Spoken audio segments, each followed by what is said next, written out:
Hi guys, and welcome to another episode of Wetherz Weekly Review. We're going to start off with last week's one and only IPO. So it was Bruno Fernandes. He sold very well, I'd say. It was a good amount, 40,000. I thought,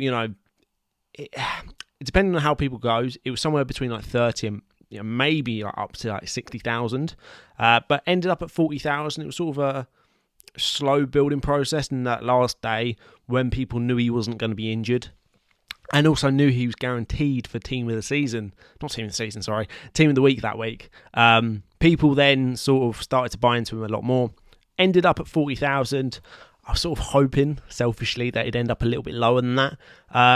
But really, when at the start of the week, I was sort of predicting. I think a few people predicted about 42,000. That's sort of what I started working out percentages at. So yeah, personally, I'm quite happy with that sort of number.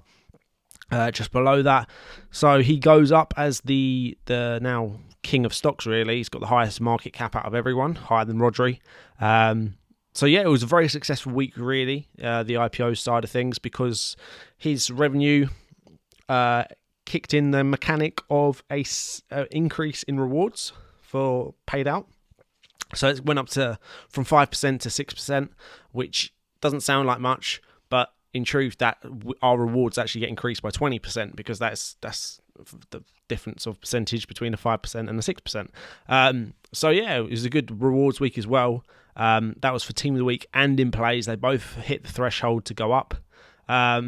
And moving on to next week, we have three decent IPOs, to be honest. They're a little bit better than what I was expecting. I thought we'd have a little bit of a lull period of, a few lesser ones whilst we tread water for a bit, see if people's balances can get back up and, see what's going on. But no, they've gave us three very good IPOs straight off the bat, really. So it'll be interesting to see how well these sell. And whether we can retain that 6% payout. I don't think we're going to sell as much as what we need to maintain the pots at the 6% level. But if it goes back down to 5%, 5% is great.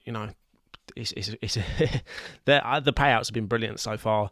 And I don't think anyone can be really complaining that we're not getting enough, because percentagely it has been incredible. Today I've just hit 25% return on investment already, and seeing as the platform's only been paying out rewards for like 3 months now, since the start of the season, it's just that phenomenal, really. But yeah, let's go into it. So the first one, Elise, I really like him. He's a very talented player for Crystal Palace. Him and Eze are the main stars. Obviously, you don't have Europe, and at the moment you don't have internationals, so Elise isn't quite good enough for the France squad. The France squad is very good, and also there is sort of interest in him. So it's whether he's going to move to a different club and then get European games, which is completely a possibility.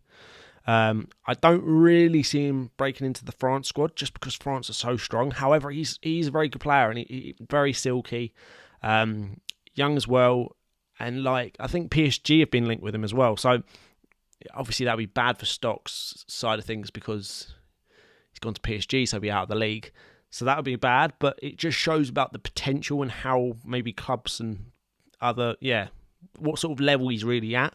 He is obviously a very highly touted youngster who's done very well at Palace, and he's now back from his injury and hopefully can tear it up. I've already straight away got 100 of him. Where am I think he's going to end up? I think he might sell about 10,000 shares, personally, or stocks, sorry. I just don't see there being a lot of money and balances left. And the market's full of bargains as well. I think there's good value all over the market at the moment, so it's not like you're desperately needing to buy into the IPOs.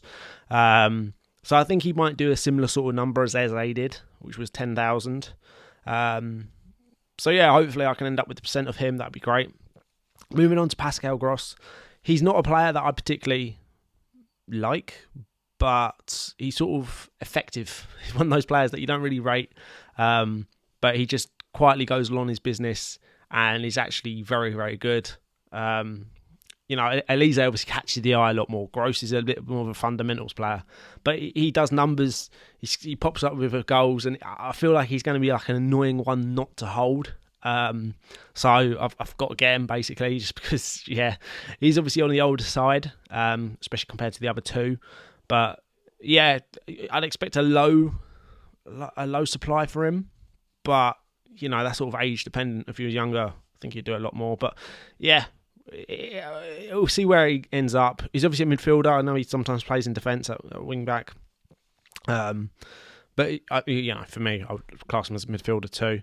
But just for the clean sheets, something to bear in mind. And then moving on to Anthony Gordon, who is in brilliant form at the moment. And this is what I like to see stocks doing. When a player is in good form, let's get him on the platform, because they're more likely to sell more shares now than what he would have, say, at the start of the season or any other point. About maximising the IPO sales. And for me, it's a great time to put Gordon on. For me, exciting player to IPO now. Another attacker. I do find it a little bit weird, you know. For me, Elise is just as much an attacker as Anthony Gordon. They're both wingers in like 4-3-3 systems. So, yeah, a bit strange. But they're getting the data from Opta, and whatever Opta has, they're just going with. So we can't really complain about that. And it doesn't really make much of a difference, to be honest. They're both capable of scoring the same numbers. It doesn't change. It's not like FPL where a striker, and in this case attacker, would be getting 4 points for a goal, and a midfield would be getting 5 points. It's obviously a little bit different. The scoring system is the same on stock, so it doesn't really matter. A goal is still worth 20 points, or 24 points if you include the shot on target as well, or 25 points, whatever it is. So, yeah, I like Anthony Gordon. How many do I think he's going to sell? It depends how much money's in balances, you know. Maybe he does like 10, 12,000. Same with Elise sort of thing. I think they're very similar. Obviously, Anthony Gordon's more money, slightly. But I don't know if that actually is going to pay much of a difference. I still don't think this market's mature enough to sort of work out the small little nuances and that. I think it's just everyone's going to look at 10,000 and then 10,000 and see them as the same sort of asset. Even though Gordon would have a reasonably bigger market cap than Elise. But yeah, they're the three IPOs. Hopefully it's another good week. Hopefully we can retain the 6% payouts. That'd be brilliant. But I think it might be a bit too far. But we'll see. Yeah. Okay, thanks for watching, guys, and see ya.